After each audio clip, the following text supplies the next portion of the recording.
예, 우리 앞뒤 좌우로 한번 보시고 한 5분 정도 사랑합니다, 축복합니다 한번 인사하겠습니다. 예, 예.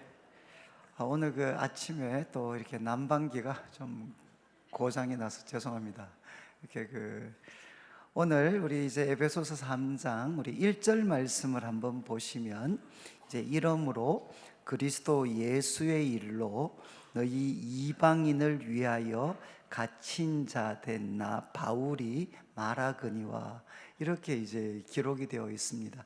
그런데 이제 뭐 원문도 그렇고 또 우리 영어 번역을 보면 뭐 이렇게 되어 있습니다. 이런 이유들로 이제 바울이 자기를 소개하는데, 그리스도 예수의 죄수, 그러니까 자기는 지금 감옥에 갇혀 있습니다. 그리스도 예수의 죄수. 그리고 그 다음 인상적인 표현이 너희 이방인들을 위하여. 바울이 자기를 소개하는데 그리스도 예수의 죄수, 너희 이방인을 위하여, 이렇게 자기를 소개합니다. 그리고 이제 원문에는 여기 마라그니와라는 것은 이제 원문에는 없습니다. 그냥 우리 학자들이 이제 이해에 도움이 될 것 같아서 막 이렇게 좀 작은 글씨로 표현을 했는데, 저는 오히려 이것보다는 과거 우리 지금은 개역 개정 우리가 성경을 사용하는데 이 앞에가 개역 성경입니다. 개역 성경.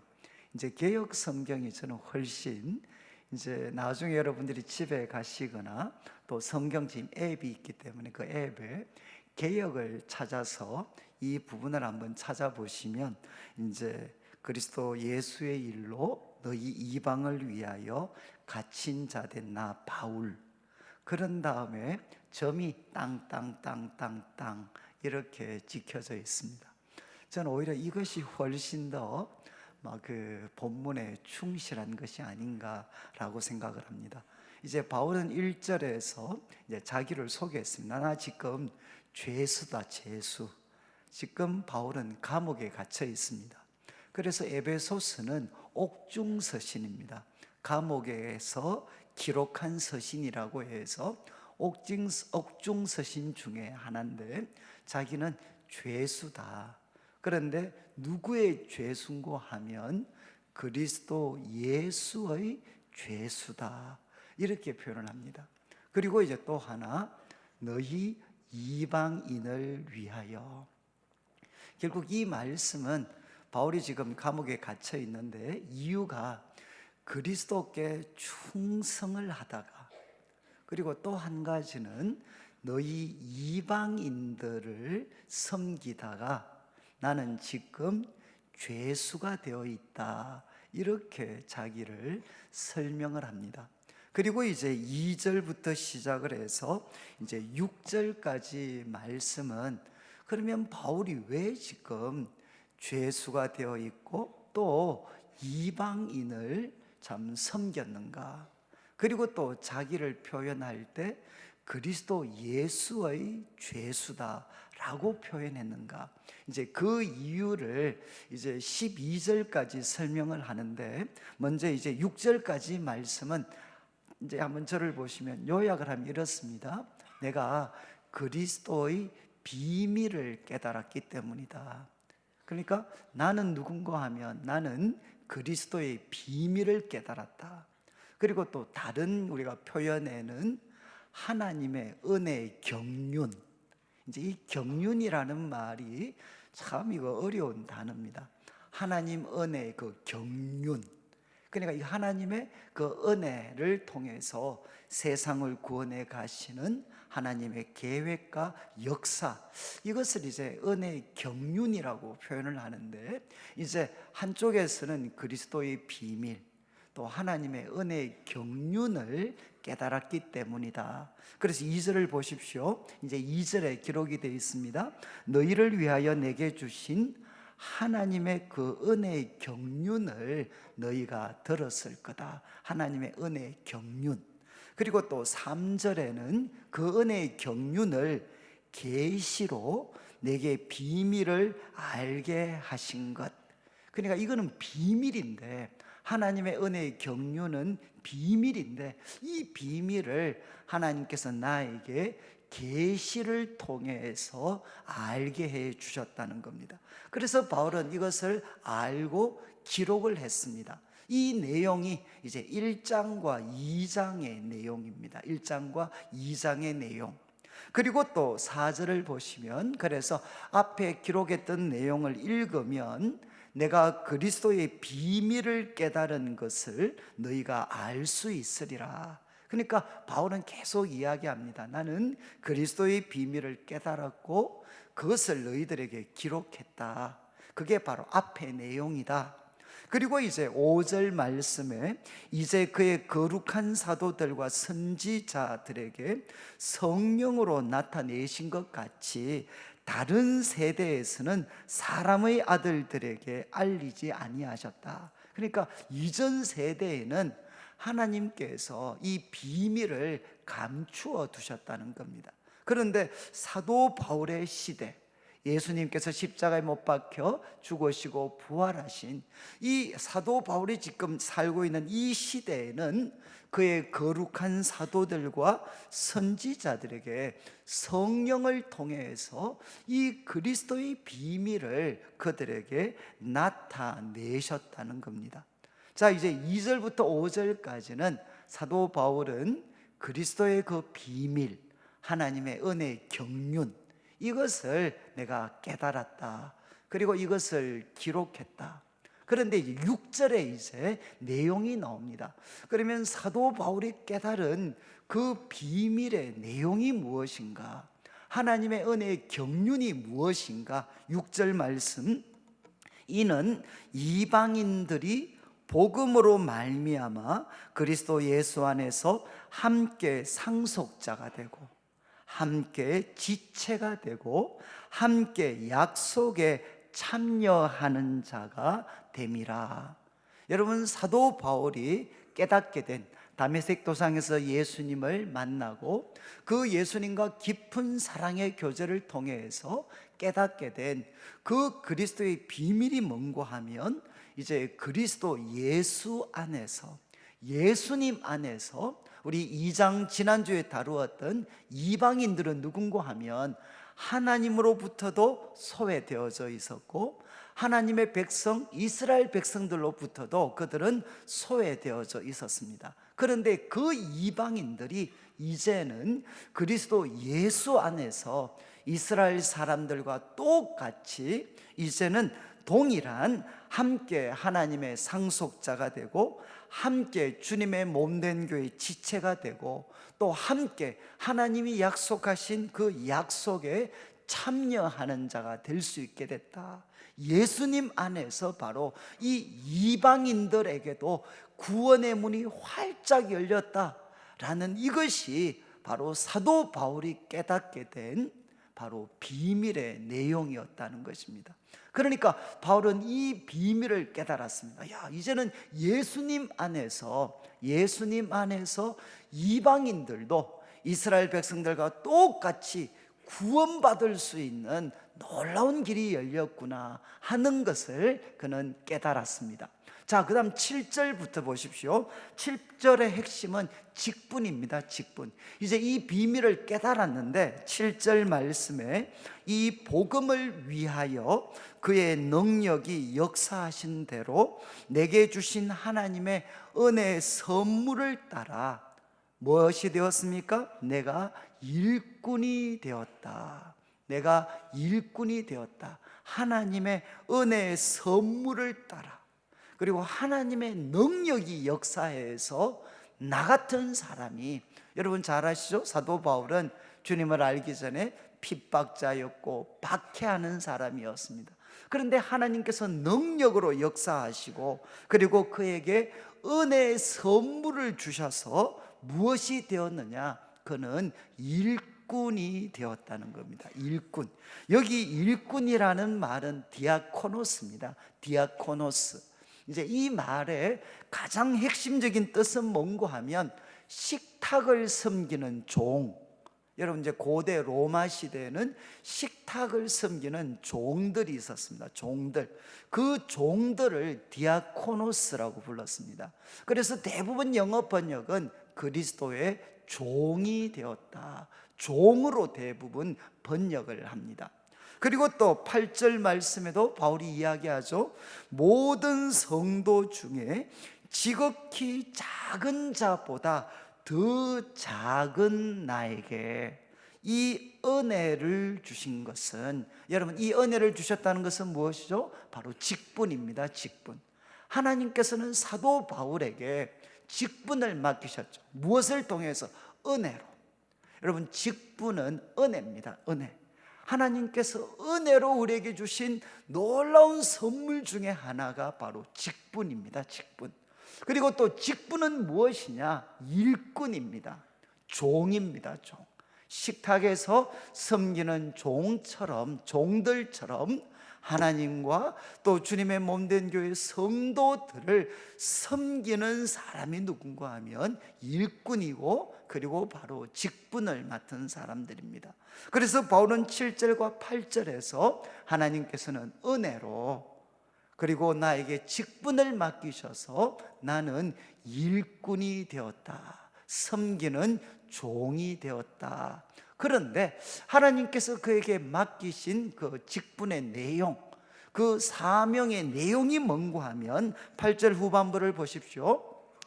하나님께서 사도 바울에게 맡기신 일은 이제 청량할 수 없는 그리스도의 풍성함, 도저히 청량을 할 수 없는 그리스도의 풍성함, 이 풍성함은 부요함이다, 이렇게 기억하시면 됩니다. 청량할 수 없는 그리스도의 그 부요하심, 그 부요함을 이방인에게 전하게 하시고, 여러분 이 청량할 수 없는 그리스도의 풍성함을 하나님은 바울한테 누구한테 전하라고 하셨는가 하면 이방인에게 전해라, 이렇게 명령을 하셨다는 겁니다.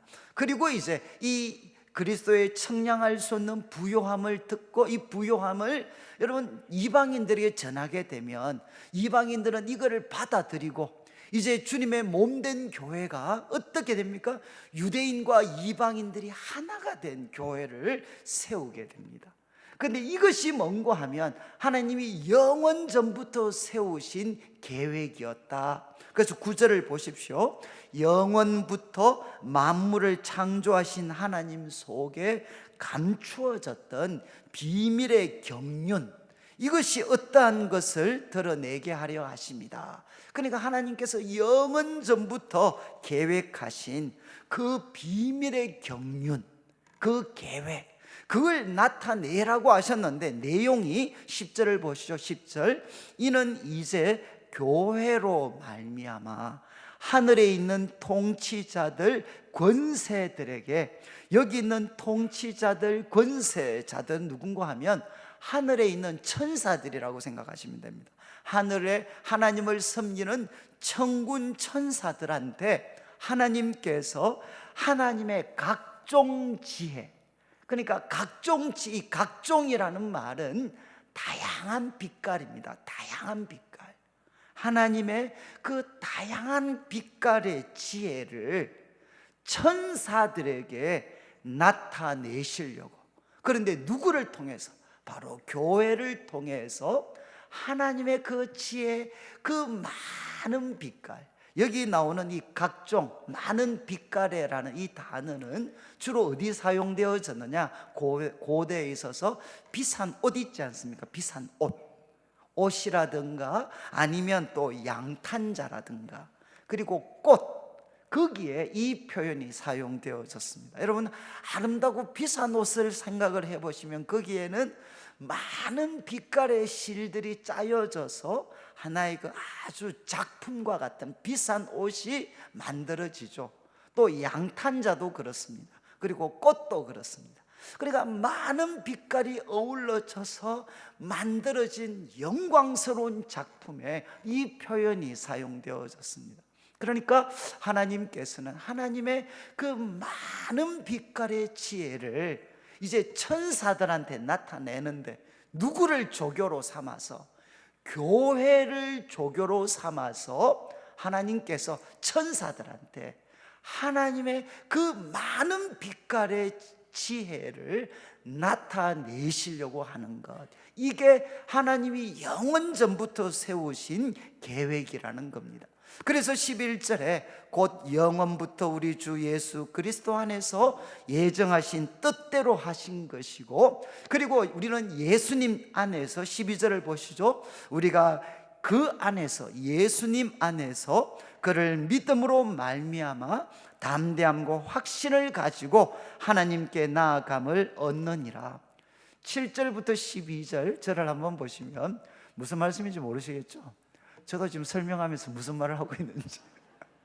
그런데 7절부터 12절의 핵심은 뭔가 하면, 여러분 지금 하나님께서 그리스도의 비밀을 깨달은 이제 사도 바울한테 직분을 맡기셨습니다. 일을 맡기셨습니다. 그 일의 내용이 뭐라는 거죠? 야, 이방인들에게 가서 그리스도의 그 청량할 수 없는 부요함을 그들에게 전달해 줘라. 하나님께서 사도 바울에게 이 일을 맡기셨다는 겁니다. 그리고 이 이방인들에게 청량할 수 없는 그리스도의 풍성함을 전해줘서 이제 어떤 교회를 세우느냐, 과거에는 절대로 하나 될 수 없었던 유대인과 이방인들이 예수님 때문에 하나가 되어서, 그래서 천국 하나님을 섬기고 있는 하늘의 천사들에게 하나님이 갖고 계시는 그 많은 빛깔의 아름답고 놀라운 그 지혜, 그 지혜들을 천사들에게도 가르칠 수 있는 그런 영광스러운 교회를 세우라고 하나님은 사도 바울에게 그 직분을 맡기셨다는 겁니다. 그리고 이제 바울은 어떻게 했습니까? 충성을 했습니다. 그 일에 충성을 하다가 지금 바울은 어떻게 됐죠? 감옥에 갇혀 있습니다. 그래서 바울은 1절에서 표현을 한 거죠. 나는 누구냐? 나 바울은 그리스도 예수의 죄수다. 죄수. 너희 이방인을 위하여. 여러분, 이제 사도 바울은 그리스도의 비밀을 깨달았습니다. 유대인들도 예수님을 통해서 이제 함께 상속자가 되고 약속에 참여하는 자가 되고 지체 참여하는 자가 되었습니다. 그리고 하나님은 바울에게 직분을 맡기셨습니다. 누구 섬기라고? 여러분, 유대인과 이방인이 있는데 유대인들은 딴 사람한테 맡기고 너는 이방인들 섬겨라. 그래서 이방인들을 섬기다가 바울은 지금 감옥에 갇혀 있습니다. 자, 그래서 13절에 이렇게 고백을 합니다. 그러므로 너희에게 구하노니, 야, 내가 너희한테 부탁을 한다. 너희를 위한 나의 여러 환난에 대하여 낙심하지 마라. 여러분, 지금 에베소 교회 성도들은 감옥에 갇혀 있는, 로마 감옥에 갇혀 있는 사도 바울 때문에 걱정을 했습니다. 그리고 또 그들은 낙심도 했습니다. 낙심. 지도자가 지금 감옥에 갇혀 있으니까. 그런데 바울은 그들에게 야, 낙심하지 마라. 그리고 놀라운 표현을 씁니다. 이는 무엇이죠? 여러 환난입니다. 너희를 위한 나의 여러 환난은 이는 너희의 영광이니라. 여러분, 이 말씀이 이해가 되시나요? 너희가 얼마나 영광스러운 사람인가, 여러분, 이방인들이 얼마나 영광스러운 사람인가 하는 것을 나타내 보여주는 게 무엇이냐? 내가 지금 당하고 있는 여러 환난, 이 여러 환난들을 보면 너희 이방인들이 하나님 앞에서 얼마나 영광스러운 사람인 줄을 너희가 알 수가 있다는 것입니다. 저는 참 오늘 이 말씀, 여러분, 바울은 감옥에 갇혀 있는 자신에 대해서 이제 에베소 교회 성도들에게 이야기했습니다. 나는 그리스도 예수의 죄수다. 너희 이방인 섬기다가 나는 이렇게 되었다. 그리고 결론적으로 이야기합니다. 너희를 위한 나의 그 여러 환난, 이 환난은 너희가 낙심할 이유가 되는 게 아니다. 이것은 너희의 영광이다. 이렇게 바울은 고백을 했습니다.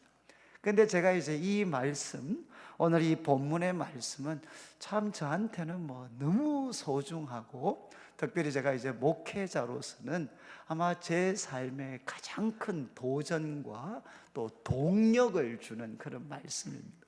제가 앞에서 말씀드렸죠. 이제 1절에 이제 사도 바울이 그리스도 예수의 죄수, 프리저너, 죄수, 너희 이방을 위하여. 그리고 나서 우리 한국 개혁 성경, 과거 개혁 성경에는 점이 땅땅땅땅땅 지켜져 있습니다. 그래서 저는 제 개인적으로 그렇게 해석을 합니다. 이게 안 맞겠지만 저는 아마 이때 바울이 아마 이렇게 감정이 굉장히 격해졌던 것 같아요. 감정이 이렇게 격해져서 아마 그 말을 쓰고는 더 이상 글을 이렇게 적을 수 없을 만큼 아마 감정이 참 격해졌지 않았을까라는 생각을 저는 합니다. 왜냐하면 여러분 지난주 내용이 무엇이었습니까? 여러분 이방인들, 예수님 알지 못했던 에베소 성도들, 그들은 과거에 허물과 죄로 죽었고 죄의 노예가 되어 있었고 진노의 자녀였고, 그런데 그들이 예수님 믿고 함께 예수님과 함께 일으킴을 받고 또 하늘의 안치움을 받고, 그리고 그들은 하나님의 작품이 되었습니다. 그리고 또 그들은 과거에 하나님으로부터, 하나님의 백성들로부터 소외되어져 있었는데 평화이신 예수님 통해서 그들은 유대인들과도 이제 하나가 되고 막힌 담이 허물어지고, 그리고 또 그들은 하나님과도 이제 막힌 담이 허물어졌습니다. 하나님과 하나님의 백성들과 평화를 누리게 되었습니다. 동일한 하나님 나라의 시민이 되고, 그리고 또 동일한 그 하나님의 가족의 당당한 구성원이 되었습니다.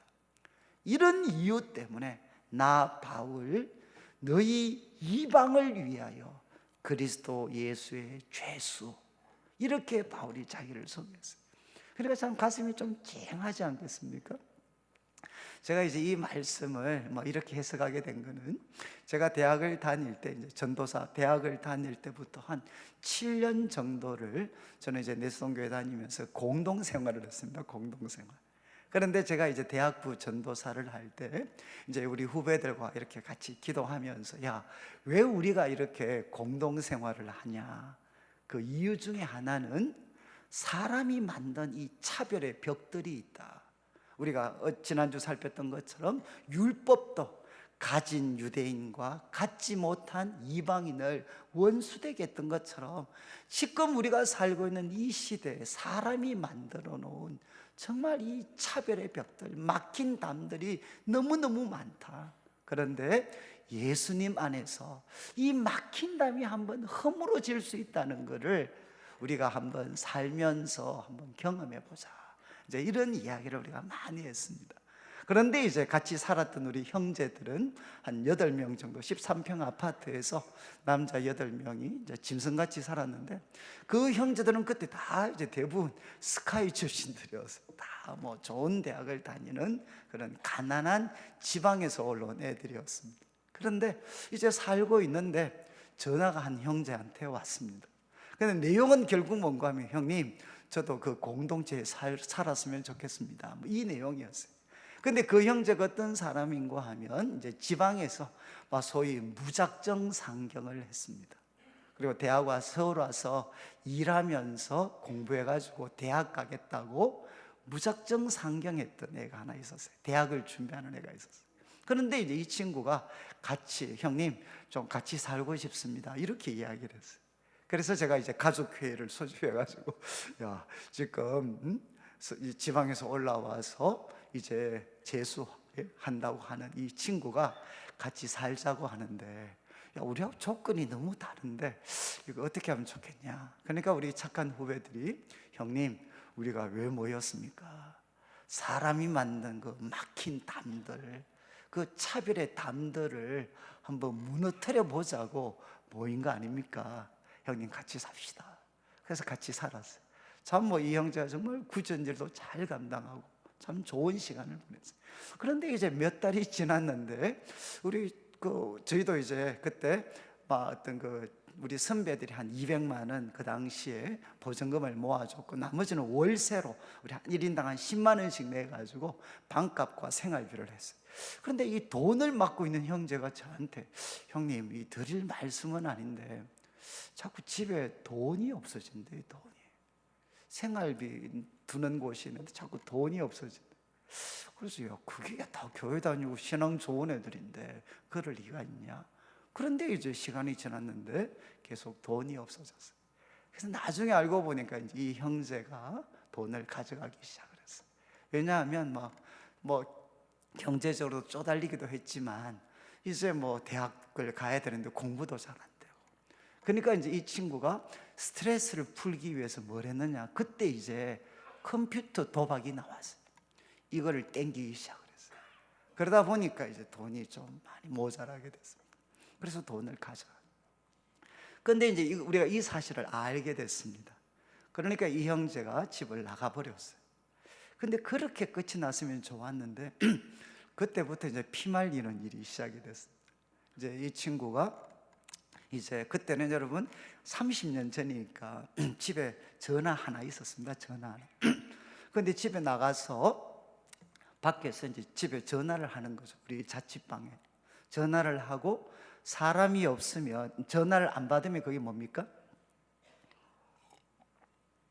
사람이 없는 거잖아요. 그러면 들어와서 또 돈 될 만한 걸 다 가져갔어. 근데 이제 여러분들은 열쇠를 잠그면 되잖아요. 근데 우리 아파트는 열쇠가 없었습니다. 왜? 남자 8명이 사니까 우리는 발냄새가 무기였어요. 그러니까 뭐 들어오는 순간 질식을 하니까.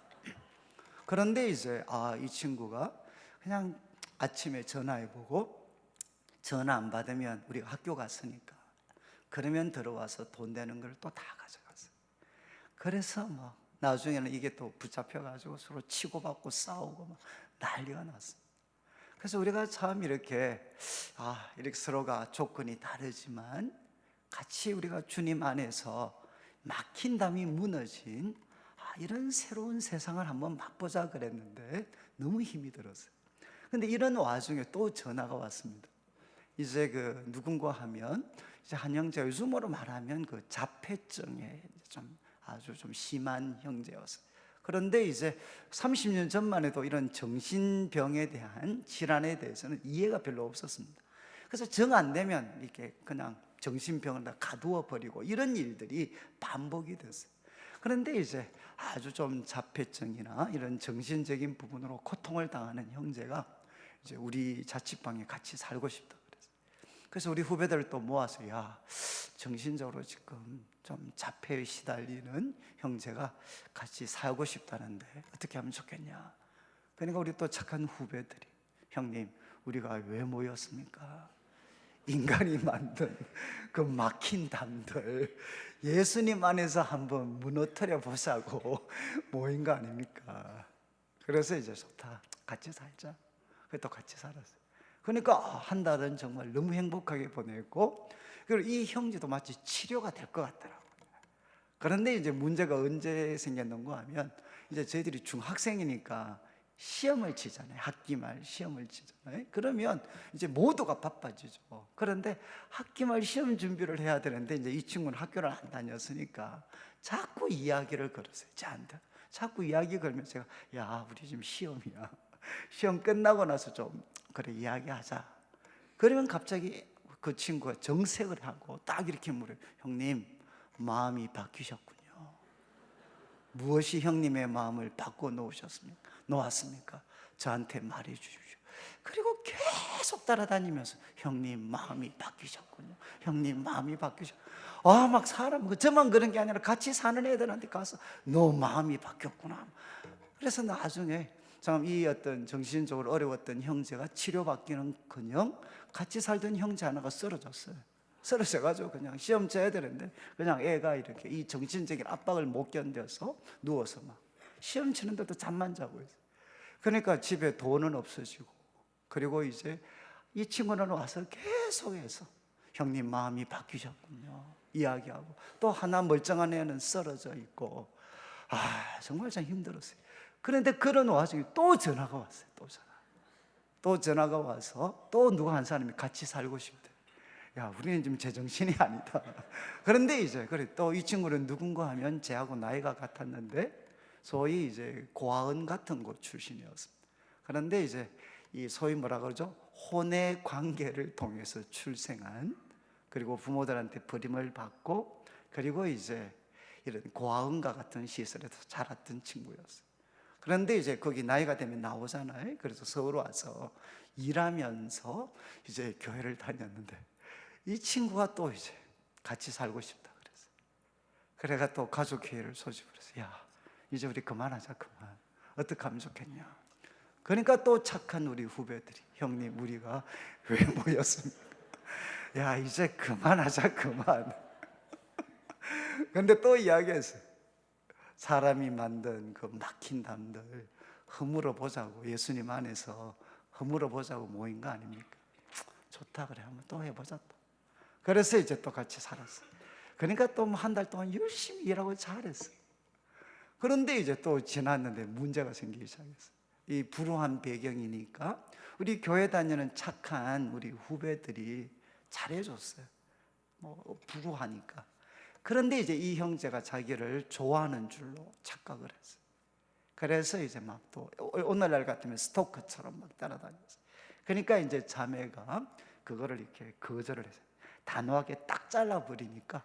근데 그 자매가, 저는 남자들이 모여 사는 공동체에 있었고 그 자매는 여자분들이 모여 사는 공동체에 있었는데, 이 형제가 밤에 신라통을 들고 뛰어들어갔어요. 다 죽자고. 그래가지고 난리가 났어요. 그래서 제가 그때부터 그때가 제가 이제 신대원 3학년 졸업 논문 쓰고 있었을 때인데, 이제 마지막 한두 달은 뭐 했느냐, 매일 저녁마다 돌아가면서 자매 공동체 앞에서 우리가 보초를 썼어요. 보초. 이 형제가 뛰쳐들어올까 싶어요. 그러니까 처음 이제 뭐 한번 보시죠. 뭐 우리가 뭐 잘못한 것도 아니잖아요.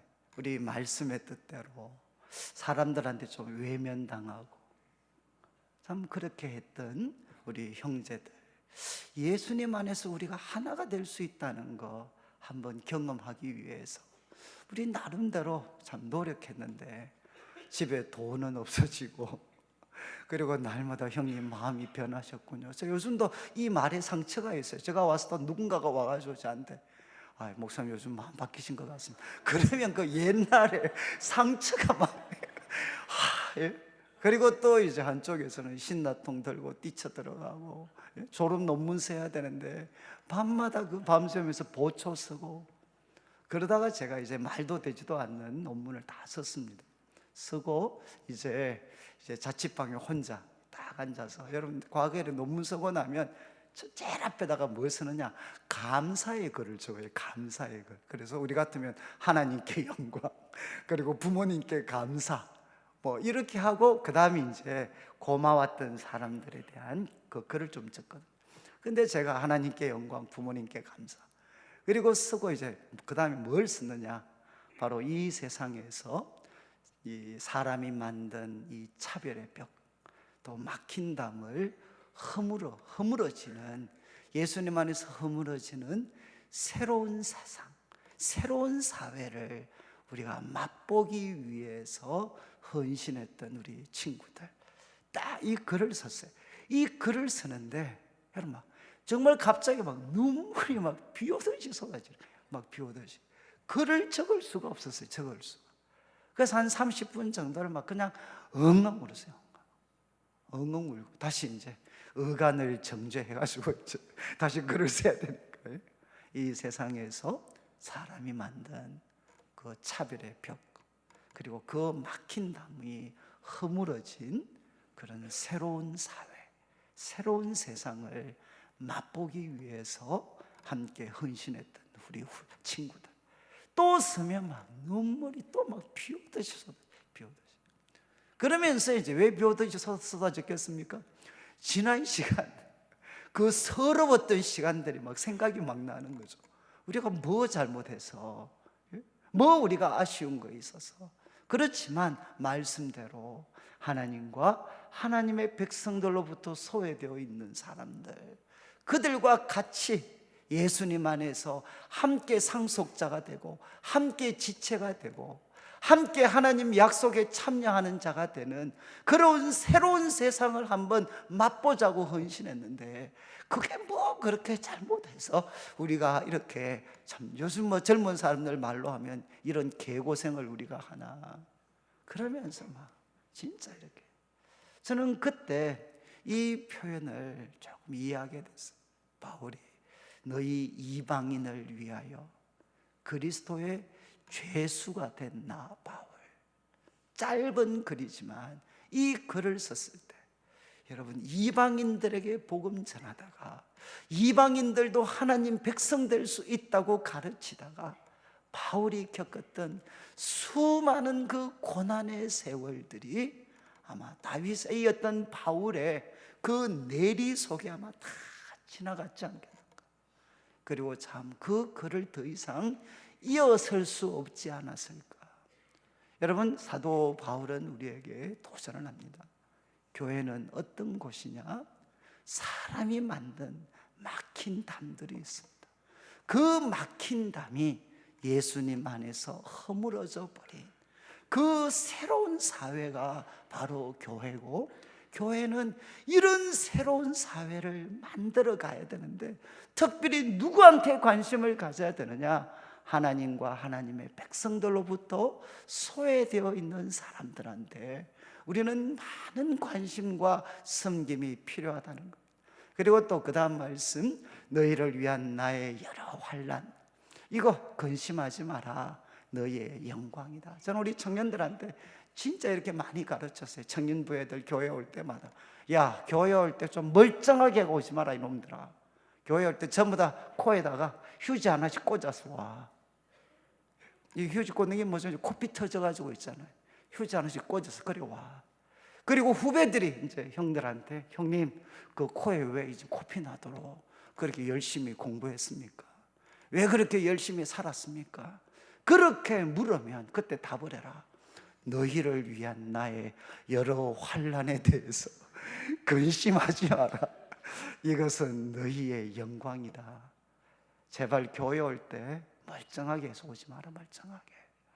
우리가 하나님을 위해, 또 우리가 섬기는 영혼들을 위해서 교회에서 말씀으로 그들을 가르치고 섬기려고 그러면 우리들의 생활이 발라야 되잖아요. 그래서 우리들의 생활도 바르게 하고 우리들의 가정도 바르게 하고, 그리고 이 세상 속에서 빛된 사람으로 살려고 몸부림치고, 그 가운데 교회 와서 또 우리 후배들, 우리 또 다른 성도들 가르치고, 그렇게 사는데 우리가 어떻게 멀쩡한 얼굴로 살아갈 수 있겠어요? 다 코피 터지고 얼굴 초췌하고. 그래서 형님 왜 그러십니까? 말하면, 야, 너희를 위한 나의 여러 환난에 대해서 낙심하지 마라. 이는 너희의 영광이니라. 여러분, 교회는 어떤 것이죠? 바로 여러분, 우리의 환난을 통해서 우리가 섬기고 있는 사람이 얼마나 영광스러운지를 보여주는 공동체가 바로 교회입니다. 저는 우리 교회가 좀 이런 공동체가 됐으면 좋겠습니다. 그리고 저는 이 말씀이 제가 대구에 와서 교회를 섬기면서 참 어려움을 겪을 때가 많았어요. 저도. 근데 대구에 와서 참 섬기면서 어려움 겪을 때마다 내가 잘못해서 생긴 것이 아니라면 정말 이렇게 고백을 합니다. 너희를 위한 나의 여러 환난에 대해서 낙심하지 마라. 이는 너희의 영광이다. 바로 환난을 통해서, 고난을 기꺼이 감수하는 걸 통해서 그들의 영광을 노래할 수 있는 그런, 정말 저는 목회를 하고 싶었어요. 그래서 저는 이제 우리 내일교회, 제가 참 요즘에 참 감사드리는 분들이 있어요. 그분들이 누구신가 하면 우리 1세대 장로님들, 권사님들입니다. 여러분 이제 우리 내일 교회 장로님 그러면 나름대로 속되게 표현하는 끝발이 좀 있습니다. 밖에 나가면.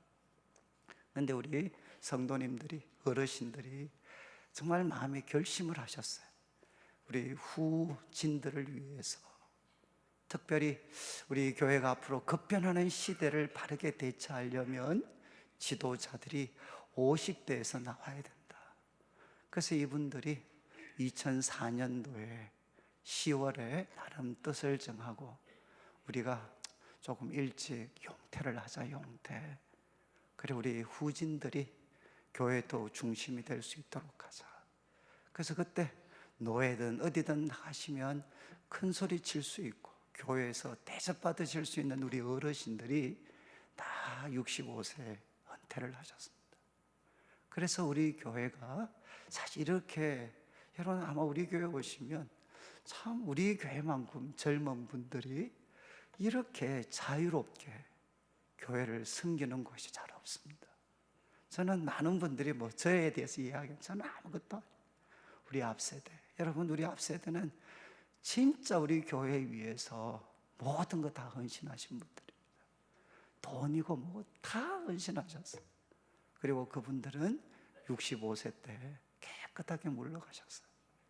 그래서 그분들의 섬김과 헌신, 그래서 지금도 제가 이제 우리 샬롬부에 주로 계시는데, 그래서 한 번씩 제가 뭐 말씀을 드립니다. 그분들 중에 저한테 한 번도 간섭하신 적도 없고 저한테 구종하신 적도 없고 항상 묵묵히 지켜보시고 그리고 격려해 주시고, 그래서 제가 한 번씩 우리 이제 권사님들도 만나면 우리 샬롬부 한 번씩 놀러도 가시거든요. 그럼 우리 1세대 우리 권사님들이 목사님, 아니 교회 돈도 없는데 우리 나이 든 사람들 위해서 이렇게 돈 너무 많이 쓰는 거 아닙니까? 뭐 이렇게 이야기하시면 제가 웃으면서 이야기합니다. 권사님, 옛날에 우리 권사님들이 우리 교회 위해서 드린 헌금에 비하면 이거 껌값입니다. 껌값. 정말 우리 교회 어르신들 교회 위해서 정말 헌신하셨어요. 그리고 그분들은 그 헌신에다가 우리 후진들을 위해서 일찍 다 또 자리를 비켜주셨어요. 그분들의 양보와 헌신이 있었기 때문에 사실 저도 있고 우리 교회가 이렇게 건강하게 자라고 있습니다. 저는 우리 성도님들이 참 교회를 위해서, 우리 교회에서 앞으로 더 아름다운 교회, 저도 65세가 되면 모르겠습니다. 하나님이 그때까지 저를 무사히 지켜주시면 저도 그때가 되면 잽싸게 사라지겠습니다. 저는 우리 성도님들, 우리 교회가 앞으로 우리 정말 참 이렇게 우리의 환난을 통해서 그분들의 영광을 이야기할 수 있고 우리가 꽃이 될 수 있지만 다음 세대에게 그 영광을 양보해 드리고, 그래서 우리 교회가 참 하나님이 기뻐하시는, 그리고 세상을 놀라게 하고 천사까지도 놀라게 해줄 수 있는 그런 공동체, 그런 교회로 함께 세워가게 되기를 주님의 이름으로 축원합니다. 같이 한번 우리 찬양 한 곡 드리겠는데